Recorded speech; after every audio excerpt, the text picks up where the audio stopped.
नमस्कार, आज है 24 अप्रैल, दिन सोमवार और वक्त हो गया है जी बिजनेस की बेहद ही खास पेशकश इंडिया 360 डिग्री का। मैं हूं स्वाति रायना। हो जाइए तैयार बड़ी खबरों के 360 डिग्री एनालिसिस के लिए। शुरुआत हेडलाइन से। केरल के कोच्चि में प्रधानमंत्री नरेंद्र मोदी का mega road show. PM Modi का फूलों से लोगों ने किया जोरदार स्वागत।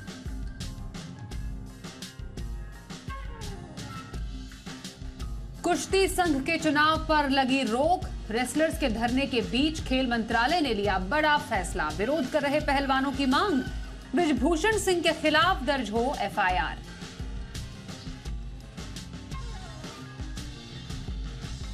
उमेश पाल हत्या के लिए बरेली जेल में रची गई थी साजिश। अतीक के भाई अशरफ से जेल में मिले थे असद, गुलाम, उस्मान और शूटर गुड्डू मुस्लिम। सीसीटीवी से खुलासा।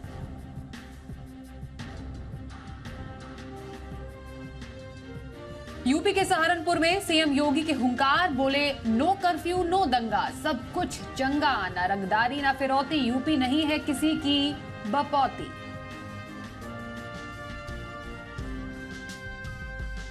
मिशन 2024 विपक्षी एकता पर बिहार के सीएम नीतीश कुमार।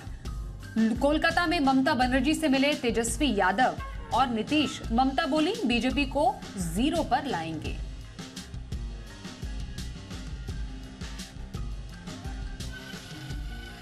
वित्त मंत्री निर्मला सीतारमण की निवेशकों को सलाह, फाइनेंशियल इन्फ्लुएंसर्स के चक्कर में ना करें पॉन्जी एप्स पर भरोसा, लोगों के डूब रहे पैसे। आज इंडिया 360 डिग्री में करेंगे संपूर्ण विश्लेषण, जानेंगे विशेषज्ञों की राय।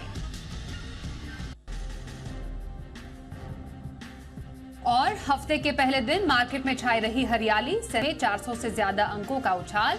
निफ्टी में करीब 125 अंकों की तेजी, तो बैंक निफ्टी में 500 पॉइंट का भारी उछाल।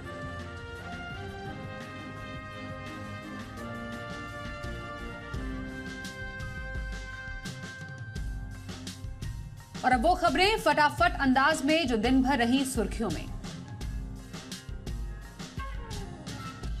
अफ्रीकी देश सूडान में फंसे भारतीय नागरिकों को वापस लाने के लिए सरकार ने ऑपरेशन कावेरी की शुरुआत कर दी है। इसके तहत 500 भारतीय पोर्ट सूडान पहुंच गए हैं। इस बारे में आज विदेश मंत्री एस जयशंकर ने ट्वीट कर जानकारी दी। उन्होंने लिखा है कि सूडान में फंसे भारतीयों को वापस लाने के लिए ऑपरेशन कावेरी चल रहा है। विदेश मंत्री एस जयशंकर ने लिखा कि हम सूडान में अपने नागरिकों की सहायता करने के लिए प्रतिबद्ध हैं। उन्होंने लिखा कि हमारे विमान और शिप उन्हें वापस लाने के लिए तैयार हैं। वहीं फ्रांस ने हिंसाग्रस्त सूडान से निकासी अभियान के तहत 5 भारतीय नागरिकों सहित 28 देशों के नागरिकों को बाहर निकाला है। पीएम मोदी ने आज मध्य प्रदेश के रीवा में आयोजित राष्ट्रीय पंचायती राज दिवस कार्यक्रम में हिस्सा लिया। इस दौरान पीएम ने 30 लाख से अधिक पंचायत प्रतिनिधियों को संबोधित भी किया, जो कि वर्चुअली माध्यम से जुड़े हुए थे। वहीं पीएम मोदी ने विपक्ष पर बड़ा हमला बोलते हुए कहा कि आजादी के बाद जिस दल ने सबसे ज्यादा समय तक सरकार चलाई, उसने ही हमारे गांवों का भरोसा तोड़ दिया। पीएम मोदी ने कहा कि विकसित भारत के लिए देश के हर पंचायत, हर संस्था, हर प्रतिनिधि, हर नागरिक को जुटना होगा और ये तभी संभव है जब मूल सुविधा तेजी से 100% लाभार्थी तक पहुंचे, बिना किसी भेदभाव के।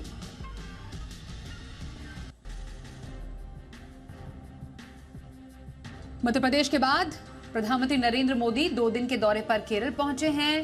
प्रधानमंत्री मोदी ने कोच्चि में रोड शो के दौरान पैदल मार्च किया। इस दौरान बड़ी संख्या में लोग पहुंचे। प्रधानमंत्री के दौरे के लिए शहर में 2000 से ज्यादा पुलिसकर्मियों को तैनात किया गया है। पीएम कल सुबह कोच्चि से तिरुवनंतपुरम जाएंगे। इस दौरान PM Thiruvananthapuram central railway station से वंदे भारत एक्सप्रेस ट्रेन को हरी झंडी दिखाएंगे। उसके बाद कई कार्यक्रमों में भाग लेने और देश के पहले डिजिटल साइंस पार्क की नींव रखने के लिए पीएम केरल सेंट्रल स्टेडियम भी जाएंगे। इसके बाद मंगलवार दोपहर को वो केरल से गुजरात रवाना होंगे।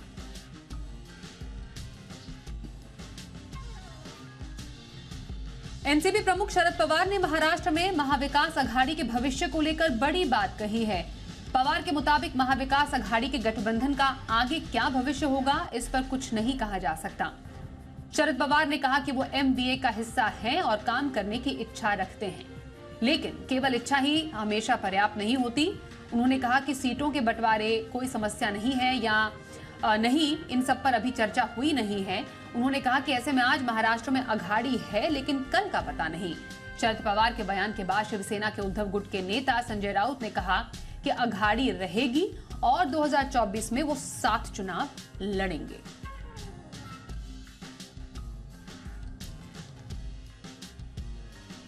शरद पवार के बयान पर अब सीएम एकनाथ शिंदे की भी प्रतिक्रिया सामने आई है। मीडिया से बातचीत के दौरान सीएम शिंदे ने कहा कि पवार एक अनुभवी नेता हैं, उनकी टिप्पणियां महत्वपूर्ण हैं। अब कोई भी सोच सकता है और समझ सकता है कि वो क्या चाहते हैं।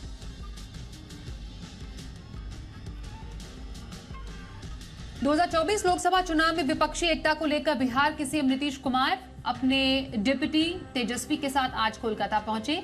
दोनों ने बंगाल की सीएम ममता बनर्जी से मुलाकात की। मुलाकात के बाद नीतीश ने कहा कि बातचीत पॉजिटिव रही। वहीं ममता ने बताया कि उन्हें बीजेपी के खिलाफ विपक्षी गठबंधन के साथ जाने में कोई ईगो नहीं है और वो चाहती हैं कि बीजेपी अगले चुनाव में जीरो बन जाए। नीतीश कुमार ने यह भी कहा कि ममता बनर्जी के साथ बातचीत अच्छी रही, आगे भी अन्य पार्टियों को साथ में लाकर बातचीत करेंगे। नीतीश ने कहा कि भारत के विकास के लिए कुछ नहीं किया जा रहा।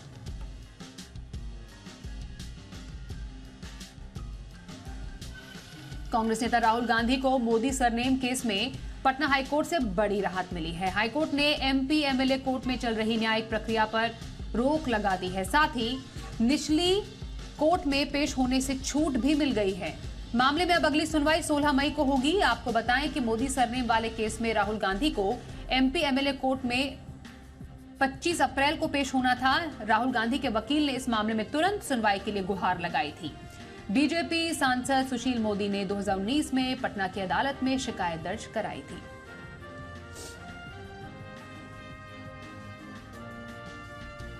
प्रयागराज में उमेश पाल हत्याकांड की योजना 11 फरवरी को बरेली सेंट्रल जेल में बनाई गई थी। इस बात पर फिर मुहर लगती दिख रही है। अब जेल में अशरफ से मिलने आए असद समेत शूटरों का वीडियो वायरल हो रहा है। दावा किया जा रहा है कि वीडियो जेल के सीसीटीवी का है। इसमें उमेश हत्याकांड में शामिल 6 आरोपी नजर आ रहे हैं जो अशरफ से मिले थे और मर्डर का प्लान बना। इस दिन 9 लोगों ने अतीक के भाई अशरफ से मुलाकात की थी। इस मुलाकात के 13 दिन बाद 24 फरवरी को प्रयागराज में उमेश पाल की हत्या कर दी गई थी।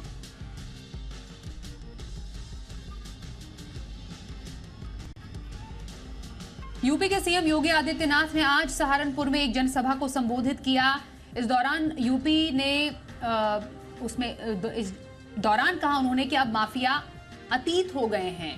उन्होंने कहा कि यूपी में अब ना कर्फ्यू है और ना ही दंगा। योगी ने यह भी कहा कि राज्य में निकाय चुनाव होने हैं और ये डबल इंजन के साथ तीसरे इंजन को जोड़ने का चुनाव है।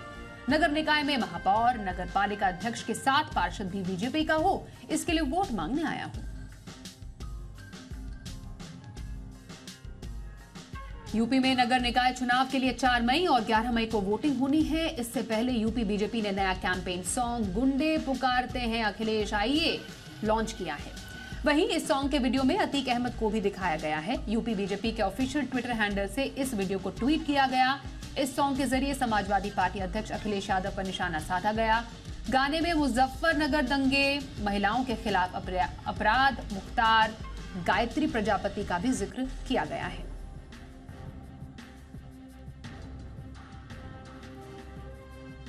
बाबा केदारनाथ की डोली आज दोपहर उत्तराखंड के केदारनाथ धाम पहुंच गई। इस दौरान बड़ी संख्या में श्रद्धालु मौजूद रहे। डोली पर हेलीकॉप्टर से फूल बरसाए गए। केदारनाथ धाम के कपाट कल यानी 25 अप्रैल को खुलेंगे। कपाट खुलने से पहले अंतिम तैयारियां जारी हैं। मंदिर को 20 क्विंटल फूलों से सजाया जा रहा है। आज सुबह भी यहां पर बर्फबारी हुई थी। चारधाम यात्रा शनिवार को अक्षय तृतीया से शुरू हुई। अगले 5 दिन में तीर्थयात्री बद्रीनाथ, केदारनाथ, यमुनोत्री, गंगोत्री के दर्शन करेंगे। गंगोत्री और यमुनोत्री के कपाट 22 अप्रैल को खुल गए हैं। बद्रीनाथ धाम के कपाट 27 अप्रैल को खोले जाएंगे।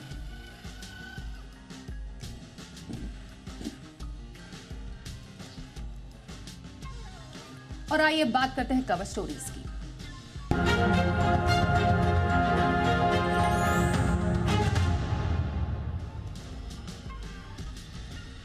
सोशल मीडिया पर फाइनेंशियल इन्फ्लुएंसर्स यानी फिनफ्लुएंसर्स, इनकी खूब भरमार है जो योग्य न होने पर भी निवेश की सलाह देते फिरते हैं।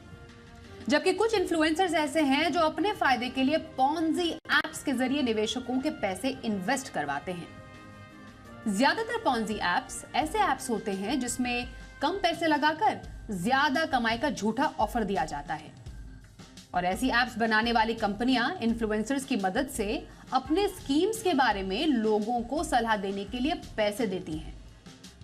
फाइनेंशियल इन्फ्लुएंसर्स आपसे कहता है कि मैंने भी इस ऐप के जरिए पैसे लगाए और मेरे पैसे डबल हो गए, जबकि ऐसा वास्तव में होता नहीं है। कई निवेशक इनके जाल में फंसकर अपनी मेहनत की कमाई गंवा रहे हैं और ऐसे में वित्त मंत्री निर्मला सीतारमण ने निवेशकों को सलाह दी है कि इन पॉन्जी ऐप से दूर रहें और सोच समझकर निवेश करें। वित्त मंत्री निर्मला सीतारमण का कहना है कि देश में पॉन्जी ऐप्स का चलन तेजी से बढ़ा है। जो भी फाइनेंशियल इन्फ्लुएंसर्स की सलाह मानते हैं, अक्सर उनके पैसे डूबने का खतरा मंडराता है। हालांकि ministry of electronics and information technology ऐसे फ्रॉड पर और ऐसे फ्रॉड एप्स पर लगाम लगाने के लिए काम कर रही है। लोगों को फाइनेंशियल फ्रॉड से बचाने के लिए रणनीति तैयार की जा रही है। निर्मला सीतारमण ने यह भी कहा कि 10 में से 7 ऐसे लोग होते हैं जो बेतुकी सलाह देते हैं। वित्त मंत्री सीतारमण ने निवेशकों को चेतावनी भी दी है और कहा कि अगर आपको कोई भी सलाह दे रहा है तो उसे आप 2 बार चेक जरूर कर लें। किसी की सलाह यहाँ पे बहकावे में आकर आप किसी भी स्कीम में इन्वेस्ट ना करें। आप समझ लीजिए फाइनेंशियल इन्फ्लुएंसर्स होते कौन हैं। दरअसल ये ऐसे लोग हैं जिनको आप दिन भर देखते भी रहते होंगे सोशल मीडिया पर। ये सोशल मीडिया प्लेटफॉर्म्स पर रहते हैं, ब्लॉग्स बनाते हैं, वेबसाइट्स के जरिए लोगों को निवेश की सलाह देते हैं और लोगों को पैसे कमाने का जुगाड़ बताते हैं। और ऐसी सलाह कहां आपको मिलती है? इंस्टाग्राम पर, फेसबुक पर, यूट्यूब, ट्विटर ऐसे ऐप्स के जरिए भी दी जाती है। तो कैसे बचे ऐसे पॉन्जी ऐप्स के मकड़जाल से, इस पर आज करना है खास चर्चा जरूरी। और हमारे साथ बेहद ही जाने माने फाइनेंशियल एडवाइजर हैं हर्ष रुंगटा, फाउंडर फी ओनली इन्वेस्टमेंट एडवाइजर्स। हर्ष जी, बहुत स्वागत है आपका हमारे इस कार्यक्रम में शामिल होने के लिए। ठगी के नए नए तरीके, आज से हम कुछ 10, 15, 20 साल पहले अगर देखें तब बड़े बड़े पॉन्जी स्कैम्स हुए जो अब तक याद किए जाते हैं। चाहे फिर वो स्पीक एशिया का स्कैम हो, चिट फंड स्कैम हो जो कि काफी ज्यादा फेमस हुआ था, बैंकिंग के बड़े बड़े फ्रॉड हुए सर, और मल्टी लेवल मार्केटिंग स्कैम्स होते हैं, फिशिंग स्कैम्स होते हैं, स्टॉक मार्केट के स्कैम होते हैं। और ये बताने के लिए काफी है कि लोग इतने बड़े जो जिसमें हजारों करोड़ों लोगों के पैसे डूब गए, हजारों करोड़ पैसे डूब गए लोगों के, जो हजारों की संख्या में लोग थे, वो अब तक सीखे नहीं हैं। सर, सबसे पहले आपके इतने बड़े अनुभव से क्या वजह होती है कि लोग ऐसे तरीके के पॉन्जी स्कैम्स में या ऐसी तरीके की जो स्कीम्स होती हैं जो बताती है कि रातों रात आप करोड़पति बन जाएंगे, लखपति बन जाएंगे, उसमें फंस जाते हैं? तो 2 ही वजह हो सकती है, एक लालच और दूसरा अज्ञान, और शायद दोनों साथ में हो। और लालच होता है वो ज्ञान के भी ऊपर हावी हो जाता है। तो लोगों को ज्ञान भी होता है तो भी लालच उनकी आंखें बंद कर देती हैं। तो सबसे मेजर जो कारण है वो है लालच, ग्रीड। और जैसा आपने एकदम सही कहा कि ये कोई नई चीजें नहीं है, पहले भी होती थी, सिर्फ तरीका नया है। और अब चूंकि ये जो सोशल मीडिया है वो इतना ज्यादा इसका अनुभव हमारे इसका जो इम्पैक्ट है, इन्फ्लुएंस है, वो हम per day to day life पर इतना ज्यादा है, और उस वजह से इसका फैल जो जाता है। पहले अगर कोई ये गलत चीज करता था तो उसके पास सिर्फ थोड़ी से ऑप्शंस थे, वो थोड़े लोगों को रीच कर पाता था। अब जो है वो ज्यादा लोगों को रीच कर पाता है, और इसके वजह से इसका इम्पैक्ट ज्यादा हार्मफुल हो रहा है। लोगों के पास पैसे भी पहले से ज्यादा है, तो इस वजह से इसका इम्पैक्ट ज्यादा है। बट जो बुनियादी कारण है वो है लालच। सर, लालच और अज्ञानता ये आपने दो बड़े कारण बताए ऐसे स्कीम्स में फंसने के, और आपने ये भी सही बोला कि सोशल मीडिया एक ऐसा हथियार बन गया है इन लोगों के लिए।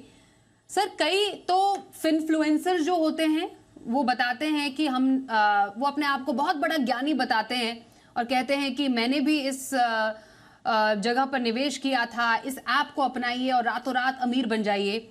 और कई ऐसे फेसलेस लोग होते हैं, अननेम्ड लोग होते हैं जो कि ठगी करते हैं, और क्योंकि डर नहीं है कि सोशल मीडिया पर कौन पकड़ लेगा, रेगुलेशन सोशल मीडिया का इतना ज्यादा नहीं है, इसलिए आसानी से ये सब काम कर पाते हैं। और नया तरीका, पहले तो पॉन्जी स्कीम हुआ करता था, जैसे आपने भी बोला सर कि अब तरीके नए आ गए हैं, अब बिटकॉइन के जरिए लोगों को ठगने का नया काम जारी है। और हमें यह भी मालूम है कि रातों रात बिटकॉइन में पैसे कमाने के चक्कर में लोग कैसे दिवालिया हो गए। बड़े बड़े जो फ्रॉड्स हैं या बड़े बड़े जो बिटकॉइन में डूबने का काम है, उसके चाहे वो टेरा लूना हो, चाहे एफटीएक्स हो गए, वो बड़े फेल्ड उदाहरण हमारे सामने हैं। एक बहुत अपना ही उदाहरण सर मैं दूं, और शायद हो सकता है आपके आसपास भी कई लोगों के साथ ऐसा हुआ हो।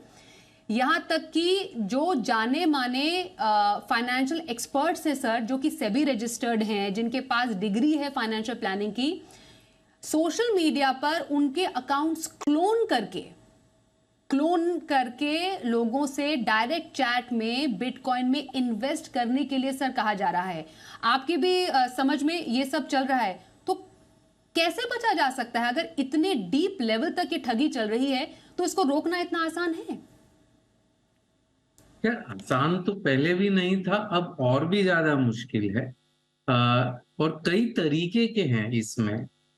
तो अगर हम आउटराइट फ्रॉड को भी एक बार निकाल दें, ये जो आपने सारे के सारे जो उदाहरण दिए वो तो आउटराइट फ्रॉड है। लेकिन एक और जो इशू है वो ऐसा है कि जो देखने में, मतलब ऐसा नहीं है कि वो आप जानते नहीं है, वो वेल नोन फाइनेंशियल इन्फ्लुएंसर्स होते हैं, खुद होते हैं, और वो कोई ऐसे आउटराइट कोई चीज को नहीं एंडोर्स करते कि ये आप लीजिए या ये करिए, लेकिन एक ही चीज को बार बार जब आप बोलते हैं तो उससे कई लोग इन्फ्लुएंस हो जाते हैं, और एक तरीके का एडवर्टीजमेंट हो गया बिना रिस्पॉन्सिबिलिटी के। तो सबसे बेटर चीज यही है कि जो भी आप, कोई भी एडवाइस आपको मिलती है, चाहे वो सेबी रजिस्टर्ड एडवाइजर हो, हमारे जैसे कोई भी हो, या जैसा आपने कहा कि किसी ने सेबी रजिस्टर्ड एडवाइजर का नाम क्लोन कर लिया, वो हो, कोई भी हो, लेकिन अगर कोई चीज आपके मन में खटकती है तो आप उसको दोबारा चेक करिए, दूसरी जगह से चेक करिए। आप जब अपने मेहनत की गाड़ी कमाई कोई चीज में इन्वेस्ट कर रहे हैं या कोई चीज पे खर्च कर रहे हैं, तो उसको दो बार सोच के समझ के करिए। और अगर मन में खटका होता है तो बिल्कुल लालच में आकर जल्दबाजी न करें और उसको रिकन्फर्म जरूर करें। यही शायद फाइनेंस मिनिस्टर ने भी कहा है कि कोई भी चीज को एक normal person common sense use करके और उसको दो बार रिकन्फर्म करके अगर वो कोई भी चीज करेगा तो नुकसान होने के चांसेस कम हो जाते हैं, कम से कम फ्रॉड होने के चांसेस कम हो जाते हैं। सर, ये एक एक्चुअली एक ये नया ही प्रोफेशन निकल गया। पहले हम सर्टिफाइड फाइनेंशियल प्लानर, आप जैसे सीनियर फाइनेंशियल एडवाइजर को हमेशा अपने चैनल पर बुलाते आए हैं, डेजिग्नेशन लेकर हम आपसे बातचीत करते आए हैं बड़े बड़े फाइनेंशियल मैटर्स पर। अब एक नया प्रोफेशन खड़ा हो गया है फिनफ्लुएंसर्स का। ये तो सोशल मीडिया की देन है, और इनकी पॉपुलैरिटी ही जो बेसिकली इनके फॉलोअर्स ही इनकी पॉपुलैरिटी का ठप्पा है। अब मानिए किसी के मिलियन ऑफ फॉलोअर्स हैं, किसी के यूट्यूब पे लाखों करोड़ों लोग उसको देखते हैं, लोगों को लगता है ये जो कह रहे हैं वो सच कह रहे हैं।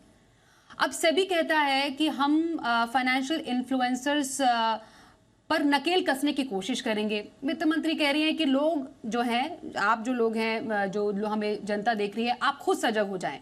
10 में से 3 ही लोग शायद आपको सही सलाह दे रहे होंगे, 7 लोग तो अपना हित ढूंढ रहे हैं।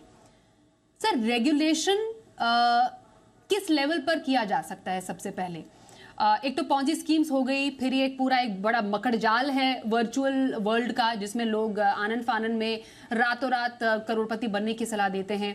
सेबी क्या कर सकता है और जो सरकार है वो इस मसले पर क्या कदम उठा सकती है? तो इसको कई तरीके से देखने की जरूरत है। एक, ये कोई टिपिकल इंडियन इशू नहीं है, दुनिया भर में ये इशू है और दुनिया भर में जो रेगुलेटर्स हैं वो इससे जूझ रहे हैं। तो और अब पहले जैसा नहीं रहा, चूंकि कई कदम भारत ने एकदम पहल में आगे बढ़ाए हैं।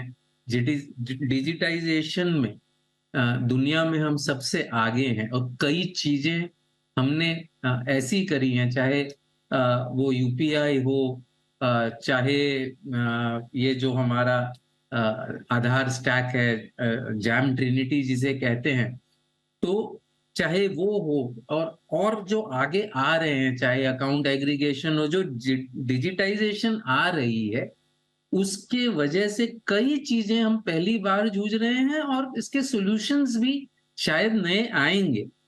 तो दो चीजें, आउटराइट फ्रॉड जहां तक सवाल उठता है पॉन्जी स्कीम्स का, तो वो उसका जो रेगुलेशन है वो थोड़ा अलग तरीके से होगा, और उसको बैंकिंग चैनल्स को मिसयूज ना हो, ये एक कोशिश करने से उसमें बहुत बड़ी कोई पॉन्जी स्कीम हो जाए तो वो पकड़ में आ जाएगी। छोटी छोटी पॉन्जी स्कीम्स को तो खैर रोकना शायद बहुत ही मुश्किल है, बरसाती मशरूम्स की तरह हैं, वो एक को निकालेंगे तो दूसरी फैल जाती है। लेकिन बड़ा कोई ना हो जाए, बहुत ज्यादा एक फर्म में ना हो जाए, तो वो उसको रोकने के चांसेस हैं।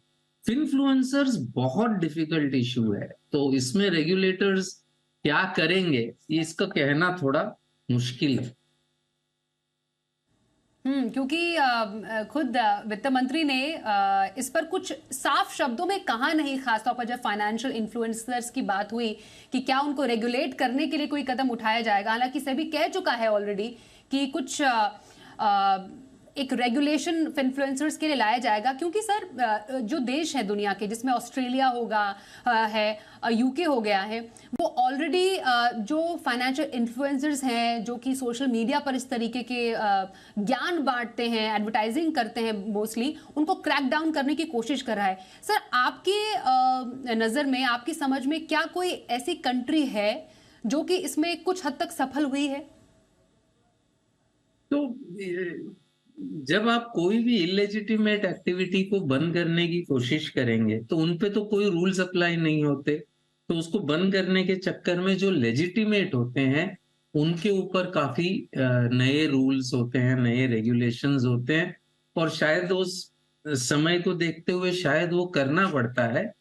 तो कई कंट्रीज में, जैसे मैंने कहा, ऑस्ट्रेलिया में कई हद तक, इनफैक्ट एक इन्फ्लुएंसर को तो शायद जेल भी भेजा गया है। लेकिन ऐसा कोई फुल प्रूफ सॉल्यूशन हो, मुझे नहीं लगता कि कोई भी देश उसमें सक्सेसफुल हो पाएगा। और जिस स्केल में हमारा देश है, उस स्केल में कुछ कर पाना बहुत मुश्किल है। फिर भी देखना चाहिए आगे क्या होता है और इसमें किस तरीके का एक्शन रेगुलेटर्स लेते हैं। सर हर्ष सर, आपको लगता है कि ऐसे स्कीम्स में या खासतौर पर बिटकॉइन में, क्योंकि ये काफी इन थिंग है बिटकॉइन, और ज्यादातर जो यूथ है वो इसमें ज्यादा बिलीव करता है, आपको लगता है कि ऐसे जो स्कैम्स हैं या फ्रॉड्स है, खासतौर पर जो बिटकॉइन से रिलेटेड है, उसमें जो यंग जनरेशन है, यूथ को ज्यादा निशाना बनाया जा रहा है, क्योंकि वो इमेच्योर भी होते हैं अपनी थिंकिंग में और उनको लगता है कि ये तो एक बहुत आसान तरीका हो सकता है पैसे कमाने का, और हमारी जो कंट्री है वो तो युवाओं की कंट्री है, इसलिए इतनी बड़ी स्केल पर ये और भी ज्यादा फैलता जा रहा है और ऐसे जो फ्रॉडस्टर्स हैं वो इसमें सक्सेसफुल हो रहे हैं। लालच की कोई उम्र नहीं होती। तो मेरे ख्याल से डेटा नहीं अवेलेबल है ये कहने के लिए, क्योंकि आप ही ने कहा कि और ये फैक्ट स्टैटिस्टिक्स है कि हमारा देश की एवरेज एज 25 या 26 या 27 है, तो ऑब्वियसली सी बात है कि और एक्टिव इंटरनेट पे भी ज्यादा यंग लोग ज्यादा हैं, तो ऑब्वियस सी बात है कि जब जो लोग इससे अफेक्ट होंगे, जब उनका सैंपल निकाला जाएगा उसमें यंग लोग ज्यादा होंगे। क्या वो अपने अनुपात से ज्यादा हैं ये कहना मुश्किल है, डेटा नहीं है, लेकिन लालच का कोई उम्र नहीं है और ये बहुत से केसेस हमको देखने में इसमें मिलते हैं। जहां तक क्रिप्टो करेंसीज का सवाल उठता, कोई भी क्रिप्टो करेंसी का, कोई भी क्रिप्टो असेट का जहां तक सवाल उठता है, तो उसमें ऑलरेडी सरकार ने कई स्टेप्स ऑलरेडी लिए हैं। जो टैक्स कलेक्टेड एट सोर्स का जो इम्पैक्ट आएगा और आ रहा है, उसकी वजह से इसको रिपोर्टिंग करना जरूरी है, केवाईसी जो कंपलसरी कर दिया, तो ये दोनों चीजों की वजह से कम जो एक फॉर्मल सेक्टर इसको केटर कर रहा था, उनको इसमें केटरिंग करने में मुश्किल होगी। बट होगा ये कि ये फॉर्मल सेक्टर से निकल के इनफॉर्मल सेक्टर में चला जाएगा, तो साइज शायद घट जाएगी, पता नहीं चलेगा साइज कितनी है, और सब लोग इसमें पार्टिसिपेट नहीं कर पाएंगे। लेकिन जैसे मैंने कहा, लालच अपना रास्ता खुद ढूंढ लेता है। बिल्कुल सर, लालच की कोई उम्र नहीं है, आपने बिल्कुल सही बात कही यहाँ पर सर। लेकिन अब उन लोगों के लिए जो इस वक्त हमें देख रहे हैं सर, आपकी एडवाइस बहुत मायने रखती है और जी बिजनेस पर हमेशा हमने बहुत शुरुआत से ही अलग अलग अपने खास कार्यक्रमों के जरिए लोगों को, निवेशकों को सलाह दी है, उनको आगाह करने की कोशिश की कि ऐसे किसी भी तरीके की फ्रॉड स्कीम में ना फंसे। आप जो समझना चाहते हैं कि ऐसे किसी फ्रॉड को पहचानने का तरीका क्या है, आगाह कब हो जाना चाहिए, और क्या वाकई ऐसे मामलों में पैसों का वापस आना या अपने पैसों को रिट्रीव करना आसान है? अगर शिकायत करनी है तो कहां पर की जा सकती है, अगर मानिए ऐसे फ्रॉड में कभी पैसे आप गंवा देते हैं तो अगर फ्रॉड होता है, और ये जो काफी ऑनलाइन फ्रॉड होते हैं कि आपने इंटरनेट पे से नंबर ढूंढ के कोई चीज ऑर्डर कर दी, उस नंबर पे वो फर्जी नंबर होता है और उसने पैसे मांग लिए, आपने दे दिए, सोचे कि माल आएगा, फिर ऑब्वियसली वो आया नहीं जो भी चीज आपने ऑर्डर करी थी। तो ऐसी चीजों के लिए मतलब अगर अमाउंट छोटी है तो शायद उसको रिकवरी करने में आपको मुश्किल होगी, लेकिन अगर बड़ी अमाउंट्स है तो उसका जो आजकल जो सिस्टम है, अगर आप सही समय पे उसको रिपोर्ट कर देते हैं तो वापस मिलने के जो चांसेस हैं वो काफी बढ़ गए हैं अभी, मेनली बिकॉज बैंकिंग सेक्टर में केवाईसी बहुत टाइटली रेगुलेट किया गया है, सॉफ्टवेयर यूज किया जा रहा है, तो पैसा चला भी जाता है तो रिकवरी करने के चांसेस पहले के मुकाबले बेटर हैं। फिर भी जो एक साधारण एहतियात एक आदमी को, किसी को भी बरतनी चाहिए, वो अभी पहले भी जरूरी थी, अब बहुत ज्यादा जरूरी है। आप जिससे डील कर रहे हो, पहली बार डील कर रहे हो, तो वो अगर आपसे पैसे मांगता है तो आप सोच समझ के उसको पैसे दीजिए। आपके पास सपोजिटली जिसको आप जानते हो उसने पैसे मांगे आपसे, तो आपको ये सोचना चाहिए कि वो आपको मेल क्यों भेजेगा, वो आपको एसएमएस मैसेज क्यों भेजेगा, वो फोन क्यों नहीं करेगा। अगर वो मेल भेज सकता है, एसएमएस भेज सकता है, तो फोन क्यों नहीं कर सकता। और आप उससे फोन पे बात करिए, आपके पास तो उसका नंबर है। तो मतलब फ्रॉड से बचने के लिए कॉमन सेंस के अलावा मैं मतलब इट इज वेरी डिफिकल्ट, क्योंकि फ्रॉड तो कई तरीकों के आते हैं, तो you have to use common sense. तो अपने कॉमन सेंस का इस्तेमाल कीजिए, जहां पर भी लगे कुछ तो गड़बड़ है बिल्कुल तुरंत एक्शन में आइए, और अगर आप प्रोसेस में हैं कि आप पैसे भेज रहे हैं या कहीं पर इन्वेस्ट करें, तुरंत रोक दीजिए। और अगर आपको ऐसा कोई फ्रॉड नजर भी आता है तो आपका भी दायित्व बनता है कि इसके बारे में आप रिपोर्ट कीजिए।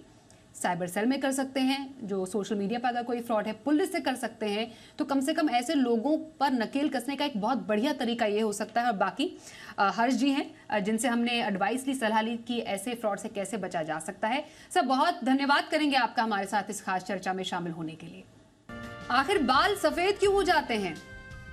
इस सवाल का जवाब मिल गया है। वैज्ञानिकों ने इसके लिए मेलेनोसाइट स्टेम सेल्स को जिम्मेदार ठहराया है। यही नहीं, बालों का सफेद होना और गिरना भी एक दूसरे से जुड़ी हुई एक समस्या है। दरअसल बढ़ती उम्र में ग्रे हेयर होना आम बात है, लेकिन आजकल कम उम्र में भी ये समस्या काफी बढ़ गई है। देखिए इस रिपोर्ट में। काली घनेरी जुल्फें भला किसकी चाहत नहीं होती, लेकिन व्यक्तित्व को निखारने वाले ये बाल आमतौर पर एक उम्र के बाद सफेद होने लगते हैं। तो क्या कभी आपने सोचा है कि आखिर बालों के सफेद होने की वजह क्या है? तो बता दें कि इसकी वजह न्यूयॉर्क यूनिवर्सिटी के शोधकर्ताओं ने खोज ली है। स्टडी में पाया गया है कि हमारे शरीर में मेलानोसाइट स्टेम सेल्स यानी MCSCs मौजूद होती है। ये सेल्स ही हमारे बालों को काला रखती है, लेकिन बढ़ती उम्र के साथ ये सेल्स कमजोर होती जाती है और ये एक्टिव होने की बजाय हेयर फॉलिकल में जाकर फंस जाती है। इससे बाल का पोषण प्रभावित होता है, नतीजन बाल सफेद होने लगते हैं और बाल गिरने भी लगते हैं। स्टडी के मुताबिक वैज्ञानिकों ने बाल सफेद पड़ने के कारणों का पता लगाने के लिए चूहों के फर यानी बालों की अलग अलग कोशिकाओं पर 2 साल तक रिसर्च किया। इस दौरान बालों के रंग को नियंत्रित करने वाली मेलानोसाइट स्टेम कोशिकाओं की बारीकी से जांच की गई, ताकि सेल एजिंग प्रोसेस की स्टडी को लेकर एक निष्कर्ष पर पहुंचा जा सके। नई स्टडी के आने के बाद उम्मीद की जा रही है कि आने वाले दिनों में ग्रे हेयर की समस्या से कुछ हद तक निजात पाई जा सकती है। वहीं लोगों को पके बालों को बार बार काला करने के लिए हेयर कलर करने की समस्या से निजात मिलेगी, सो अलग। फिलहाल तो असमय बाल सफेद होने की समस्या काफी बढ़ गई है। इसके लिए विटामिन डी की कमी को भी बालों के पकने और गिरने से जोड़कर देखा जाता है। कई मामलों में बालों को ब्लीच करने, दूसरे कलर के इस्तेमाल से भी इसमें इस्तेमाल होने वाले केमिकल बालों को असमय सफेद कर देते हैं और गंजापन लाते हैं। वहीं एंटी डैंड्रफ शैम्पू भी लंबे समय तक इस्तेमाल किए जाने से बाल पकते और गिरते हैं। ये भी पाया गया है कि बहुत अधिक तनाव भी बालों को असमय सफेद कर देता है। जानकारों की माने तो अनुवांशिक वजहों से भी कुछ लोगों में जल्द बालों के सफेद होने और गिरने की समस्या पाई गई है। वहीं हार्मोनल इनबैलेंस और प्रदूषण को भी बालों के सफेद होने और गिरने की एक वजह माना जाता है। हालांकि बालों को स्वस्थ रखने के लिए आंवला और शिकाकाई जैसे कुछ प्राकृतिक उपचार भी बेहद कारगर माने जाते हैं। इसके इस्तेमाल से असमय बाल सफेद होने या गिरने की समस्या कम हो जाती है। हेल्दी लाइफस्टाइल अपनाने और विटामिन B12 की कमी नहीं होने देने से भी बाल मजबूत, काले और स्वस्थ रहते हैं। फिलहाल तो मामला बालों से जुड़ा है, तो केयर तो करनी ही पड़ेगी, क्योंकि ये बाल का सवाल है। ब्यूरो रिपोर्ट, जी मीडिया। खेल मंत्रालय ने भारतीय कुश्ती संघ के चुनाव पर रोक लगा दी है। ये चुनाव अगले महीने होने वाले थे। ये फैसला ऐसे समय में लिया गया है जब कुश्ती महासंघ के अध्यक्ष बृजभूषण शरण सिंह के खिलाफ यौन उत्पीड़न के आरोपों को लेकर पहलवानों ने एक बार फिर से जंतर मंतर पर धरना शुरू कर दिया है। विनेश फोगाट, बजरंग पुनिया और साक्षी मलिक सहित कई खिलाड़ियों ने दिल्ली के जंतर मंतर पर प्रदर्शन शुरू किया। पहलवानों का कहना है कि कुश्ती महासंघ के अध्यक्ष के खिलाफ यौन शोषण के आरोपों पर निगरानी समिति की जांच की रिपोर्ट सार्वजनिक की जाए और बृजभूषण शरण सिंह के खिलाफ FIR दर्ज हो। बजरंग मेरे साथ है, मैं आपको सीधा बजरंग से बात करता हूँ। मैंने आप जिस तरीके से अभी प्रोटेस्ट चल रहा है, क्या लग रहा है, उम्मीद क्या लग रही है, इसका निस्तारण जल्दी हो पाएगा या लड़ाई लंबी है? ये देखिए, लंबी तो नहीं है अगर गवर्नमेंट चाहे तो, क्योंकि गवर्नमेंट के लिए कोई चीज़ ऐसी नहीं है कि वो उस पर एक्शन नहीं ले सकती। और इतनी लड़कियों ने बयान दे दिए, लिखित में बयान दिए हैं, लिखित में कंप्लेंट दी है पुलिस को, अभी तक FIR दर्ज नहीं हुई है। तो मुझे लगता है कि सरकार को थोड़ा इस चीज़ पे ध्यान देना चाहिए, क्योंकि खिलाड़ी यहाँ बैठे हैं, एशियन गेम्स भी आए हुए हैं, ओलंपिक भी आया हुआ है, क्वालिफाई है सितंबर में, तो उसकी तैयारी भी करनी है। तो मुझे लगता है कि इस चीज़ पे ध्यान देना चाहिए कि भाई खिलाड़ियों की जो, क्योंकि 3 महीने हो गए आज, 12-13 खिलाड़ियों ने जो कमेटी बनाई थी उसमें भी बयान दिए थे लड़कियों ने। तो सेक्सुअल हरासमेंट का केस है और वही लोग काम कर रहे हैं दोबारा से, तो मुझे नहीं लगता कहीं से न्याय की उम्मीद कर रहे हैं खिलाड़ी। तो फिर किससे आपको उम्मीद है कि न्याय आपको अगर मिलेगा? आप कब तक फिर ऐसे बैठेंगे जंतर मंतर पर, इस तरीके से सड़क पर? देखिए, जब देश की जो मेडलिस्ट बेटियां हैं वही सुरक्षित नहीं है, तो आम जो महिलाएं हैं हमारे समाज में, तो उनका क्या हाल होगा, उनकी कौन सुनेगा। जब ये ओलंपिक में, वर्ल्ड चैंपियनशिप में जाती हैं, तब मेडल जीतती हैं, तब सभी लोग इनको बधाई देने के लिए आ जाते हैं। आज ये अपने न्याय की लड़ाई लड़ रहे हैं, आज तो कोई भी नहीं आ रहा है इनके पास में। तो लड़ाई जब तक रहेगी, जब तक न्याय नहीं मिल जाता। और आप सभी को पता भी है कि लड़ाई एक बाहुबली के साथ है, 12 साल से कुश्ती पे भी राज कर रहा है और उस पर पहले भी बहुत सारे मुकदमे हैं। और आइए अब दिल्ली जंतर मंतर से नीरज गौर हमारे साथ लाइव जुड़ चुके हैं, उनसे जरा बातचीत करें और अपडेट लें। हमने एक बार फिर से जंतर मंतर पर यहाँ पर पहलवानों का हल्ला बोल देखा है कुश्ती महासंघ के अध्यक्ष के खिलाफ। नीरज, इस बार ये हल्ला बोल कितना असरदार आपको दिख रहा है? आपने तो बातचीत भी की है वहां पर पहलवानों से। देखिए, देर शाम तकरीबन 8:15 बजे के आसपास का वक्त है, जो कि दिल्ली का जंतर मंतर है। वहां पर लगातार जो रेसलर हैं उनका प्रदर्शन जारी है और साफ तौर से उनका कहना है कि जब तक सरकार उनकी मांगों को नहीं मानेगी तब तक ऐसे ही दिल्ली के जंतर मंतर पर वो बैठे रहेंगे। लेकिन सबसे जो खास बात है, जो रेसलर हैं इनका जो आत्मविश्वास है वो लगातार बढ़ता जा रहा है और यहाँ पर जो संख्या है पहलवानों की वो भी लगातार बढ़ रही है। अगर आप देखेंगे यहाँ पर तमाम जो रेसलर हैं उनके जो साथ के लोग हैं वो लगातार यहाँ पर बैठे हुए हैं और लगातार एक ही मांग कर रहे हैं कि जब तक जो कुश्ती महासंघ के जो अध्यक्ष हैं ब्रजभूषण शरण, उनके खिलाफ जब तक एक्शन नहीं होगा, जब तक उनके खिलाफ FIR नहीं होगी, जब तक उनको गिरफ्तार नहीं किया जाएगा, तब तक ऐसे ही लगातार यहाँ पर डटे रहेंगे, वो लगातार यहाँ पर बैठे रहेंगे। और वहीं इसी के साथ अगर पूरा यहाँ पर मैं आपको समझाने की कोशिश करूँ, आप देखेंगे बड़ी संख्या में जो दिल्ली पुलिस के जो जवान हैं वो भी यहाँ पर तैनात किए गए हैं, क्योंकि दिल्ली का जंतर मंतर है, यहाँ से जो संसद भवन है उसकी दूरी करीब 2.5 किलोमीटर के आसपास है। तो लगातार यही कोशिश है कि ये लोग जो है आके यहाँ से बढ़ने की कोशिश ना करें, जो लॉ एंड ऑर्डर है वो भी यहाँ पर बना रहे। ये जो है दिल्ली पुलिस की तरफ से यहाँ पर तैयारी है। और इसी के साथ में अगर आगे की तरफ बढ़ेंगे, कुछ जो रेसलर हैं उनके परिवार के लोग और जो लगातार अभी प्रैक्टिस कर रहे हैं वो पहलवान भी यहाँ पर पहुँच रहे हैं। और दूर तक अगर आप देखेंगे ये पूरा जंतर मंतर का एरिया है और तमाम जिलों से भी और आसपास के जो थाने हैं वहाँ से भी भारी संख्या में जो दिल्ली पुलिस के जो स्टाफ है उनको यहाँ पर डिप्लॉय किया गया है। और जिस तरीके से जो पहला दिन था वो रविवार का दिन था और शाम तकरीबन 4 बजे के आसपास यहाँ पर जो पहलवान हैं जिसमें कि बजरंग पुनिया हैं और विनेश फोगाट के साथ साक्षी मलिक और अन्य तमाम जो रेसलर हैं वो यहाँ पर पहुँचते हैं और पहले मीडिया को ब्रीफ करते हैं और मीडिया को ब्रीफ करने के बाद कहते हैं कि जिस तरीके से इनको पहले बताया गया था कि जो मांगे हैं उनको जल्द ही मान लिया जाएगा, लेकिन ऐसा नहीं हुआ है और उसके बाद फिर से इनको धरने पर बैठना पड़ रहा है। और उसके बाद से आज जो है इनका दूसरा दिन है और जब तक सरकार इनकी मांगों को नहीं मानेगी ये लगातार ऐसे ही प्रदर्शन धरना जो है वो लगातार जारी रहेगा। धन्यवाद करेंगे नीरज ज्यादा जानकारी देने के लिए आपका। आइए बढ़ते हैं आगे। अब माफिया अतीक अहमद के अंत के बाद उसके गुनाहों के एक सबूत धीरे धीरे बेपर्दा हो रहे हैं। प्रयागराज के चकिया में जहां अतीक अहमद का दफ्तर था वहां खून के धब्बे, खून से सने कपड़े, चाकू मिले हैं, जिसके बाद इस बात की आशंका जताई जा रही है कि अतीक के इस दफ्तर का इस्तेमाल विरोधियों को टॉर्चर करने के लिए किया जाता था। अतीक के इस दफ्तर से जी मीडिया संवाददाता राजू राज की एक ग्राउंड रिपोर्ट देखिए।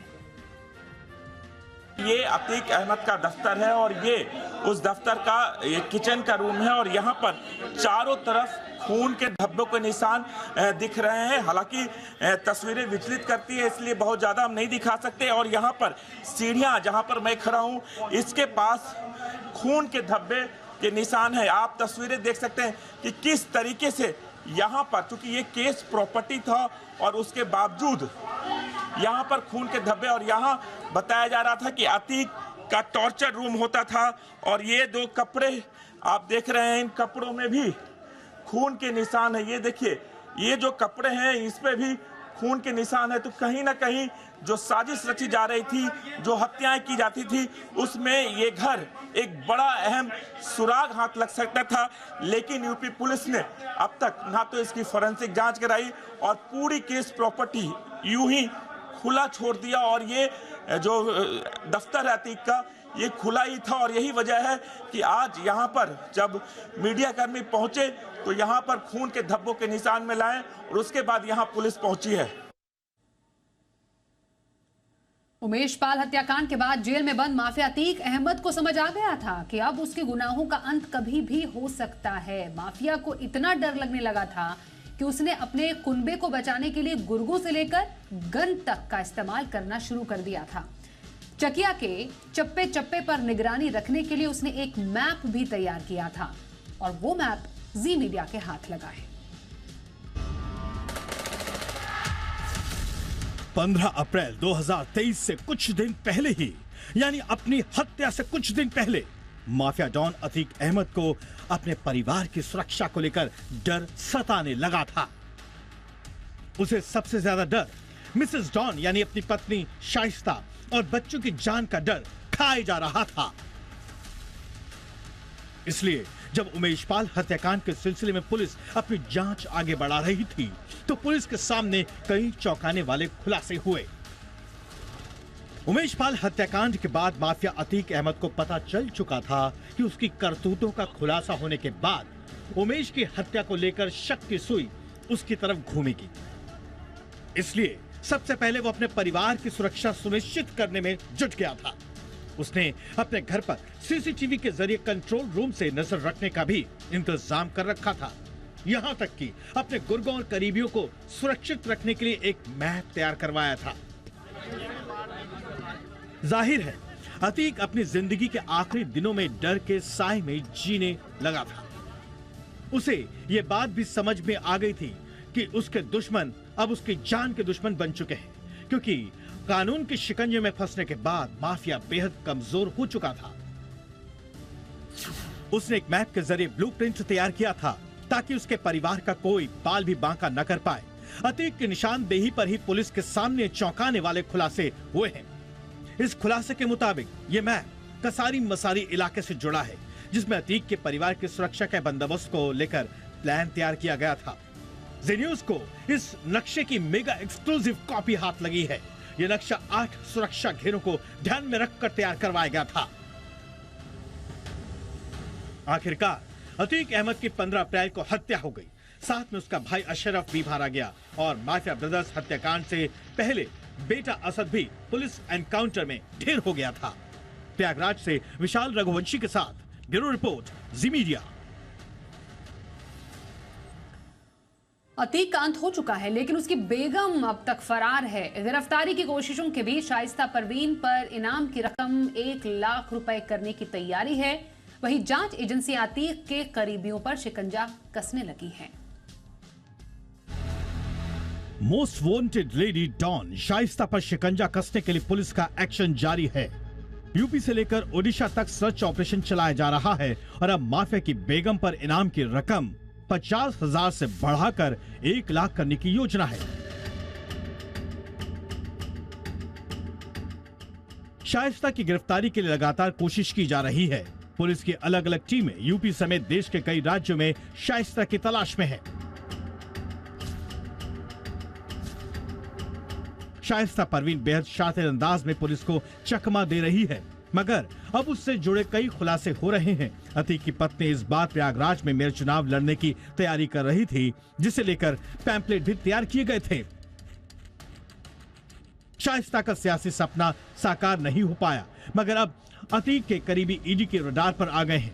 ईडी ने पूर्व विधायक आसिफ जाफरी, रिश्तेदार खालिद जफर समेत 6 लोगों को नोटिस जारी किया है। अतीक की हत्या हो चुकी है, लेकिन उसके काले साम्राज्य से जुड़े कई राज से अभी पर्दा उठना बाकी है। ऐसे में अब तमाम एजेंसियां हर एंगल से जांच कर रही हैं। वहीं अतीक की हत्या के तीनों आरोपियों की रिमांड खत्म हो चुकी है और उन्हें प्रतापगढ़ जेल भेज दिया गया है। 24 फरवरी को अतीक के इशारे पर उमेश पाल की हत्या हुई। तभी से अतीक के खिलाफ एक्शन तेज किया गया था। इस बीच डिप्टी सीएम केशव प्रसाद मौर्य ने उमेश पाल के परिजनों से मुलाकात की और सुरक्षा का भरोसा दिया है। प्रयागराज में अतीक का खौफ अब खत्म हो चुका है, मगर उसके गैंग को लेकर अभी भी तरह तरह की चर्चाएं चल रही हैं। इसलिए पुलिस शाइस्ता की गिरफ्तारी की कोशिश में जुटी है ताकि माफिया तंत्र पर पूरी तरह लगाम लगाई जा सके। प्रयागराज से विशाल रघुवंशी के साथ ब्यूरो रिपोर्ट, जी मीडिया। पाकिस्तान की धुन पर नाचने वाला आईएसआई का मोहरा अमृतपाल गिरफ्तार हो चुका है। पंजाब के मोगा से गिरफ्तारी के बाद उसे असम की डिब्रूगढ़ जेल भेज दिया गया। आईएसआई के इशारे पर अमृतपाल देश विरोधी साजिश रच रहा था, मगर अब उसके और उसके आकाओं के मंसूबों पर पानी फिर चुका है।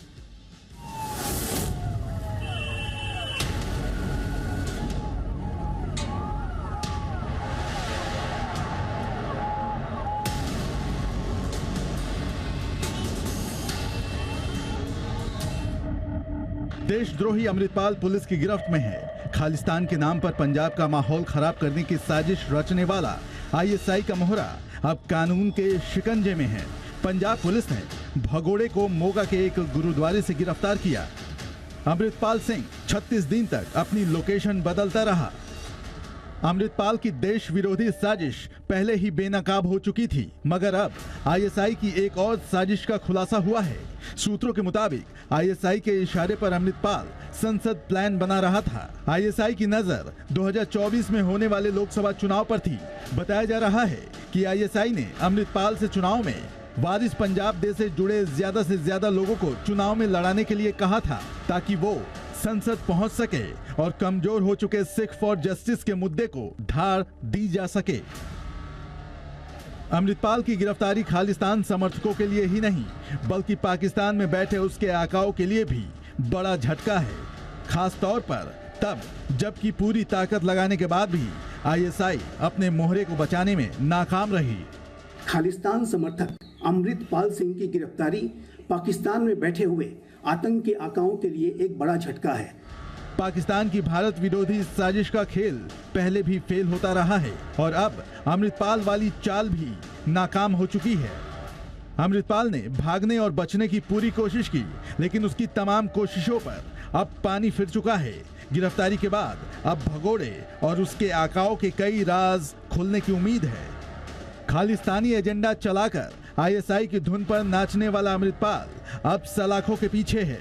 उसके खिलाफ जांच एजेंसियों के पास पहले से ही कई सबूत हैं। ऐसे में साफ है कि अब अमृतपाल के बचे हुए मददगारों पर भी शिकंजा कसा जाएगा। Bureau report, ji media.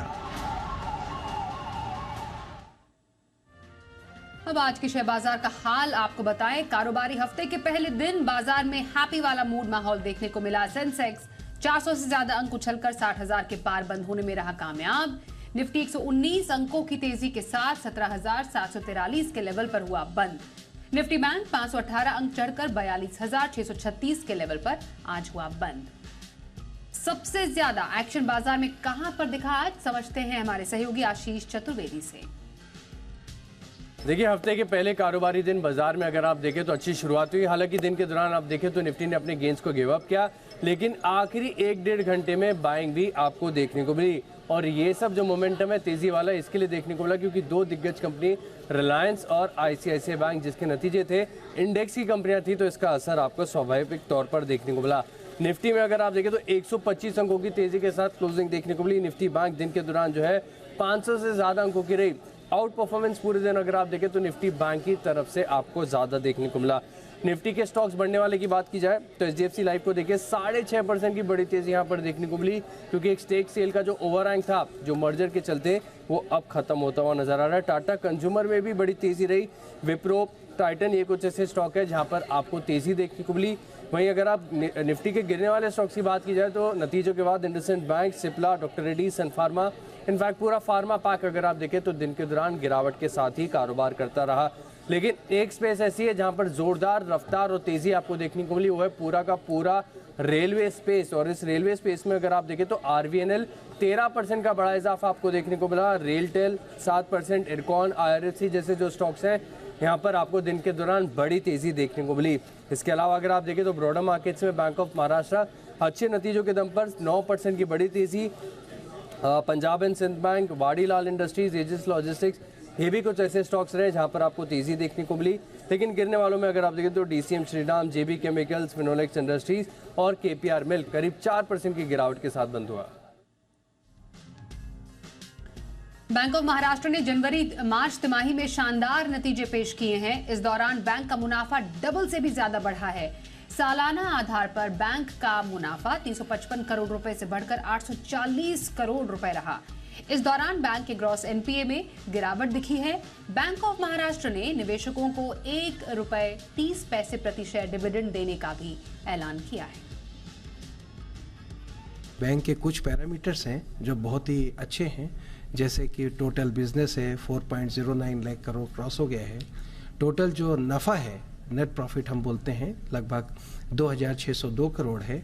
Cost to income ratio 40 से नीचे है, जो अगर आप देखें पूरी बैंकिंग इंडस्ट्री को पिछले लगभग 8 से 10 क्वार्टर में, तो एक बहुत अच्छा एक आंकड़ा आपको दिखेगा। 3-4 रेट ऑफ इंटरेस्ट हैं, जैसे गोल्ड लोन का है, एग्रीकल्चर में है, इसके बाद होम लोन है, तो ये वन ऑफ द लोएस्ट है मार्केट के अंदर। तो हम पूरे समाज को हम ये कोशिश करते हैं और बोर्ड द्वारा भी ये बोला गया है कि आप जो हमारे लॉयल कस्टमर्स हैं 3 करोड़ से ज़्यादा, उनके लिए बैंक हर तरीके से तत्पर, ग्राहक सहयोग और अपेक्षा उनकी पूरी करने में और सर्विस देने में एकदम तत्पर रहता है। मारुति सुजुकी ने आज अपनी नई एसयूवी फ्रॉन्क्स को लॉन्च कर दिया। कंपनी ने इसकी शुरुआती कीमत 7,46,000 रुपए रखी है। फ्रॉन्क्स के टॉप मॉडल के लिए आपको 13,13,000 रुपए खर्च करने होंगे। कंपनी इस एसयूवी की बिक्री अपने प्रीमियम नेक्सा डीलरशिप से कर रही है। इसकी बुकिंग पहले ही शुरू की जा चुकी है। मारुति सुजुकी ने बीते ऑटो एक्सपो के दौरान इसे पेश किया था। ये model sigma, delta, delta plus, zeta और अल्फा जैसे कुल 5 ट्रिम्स में उपलब्ध है। कंपनी का दावा है कि ये 22.89 किलोमीटर प्रति लीटर तक का एवरेज देती है।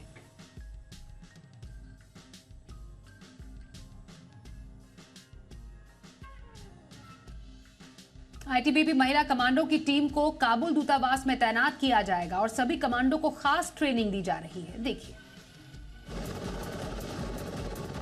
आईटीबीपी की महिला कमांडो तालिबान को टक्कर देने जा रही है। अब अफगानिस्तान के काबुल स्थित भारतीय दूतावास की सुरक्षा की जिम्मेदारी आईटीबीपी की महिला कमांडोज को दी जा रही है। इन महिला कमांडोज को खास तरीके का प्रशिक्षण पंचकुला के भानु स्थित आईटीबीपी के प्रशिक्षण केंद्र में दिया गया है। इन 19 महिला कमांडोज को खास तरीके का प्रशिक्षण दिया गया है। 6 हफ्ते की ट्रेनिंग लेने वाली इन महिलाओं के पास हेलीकॉप्टर से स्लिदरिंग, तैराकी, हथियार चलाने का कौशल है। पिछले साल जून में काबुल में भारतीय दूतावास को दोबारा खोला गया था और आईटीबीपी के कमांडो को दूतावास की सुरक्षा के लिए एक बार फिर से भेजा गया था। तब अपने पुरुष साथियों के साथ इन महिला कमांडोज को भी तैनात किए जाने का फैसला किया गया है।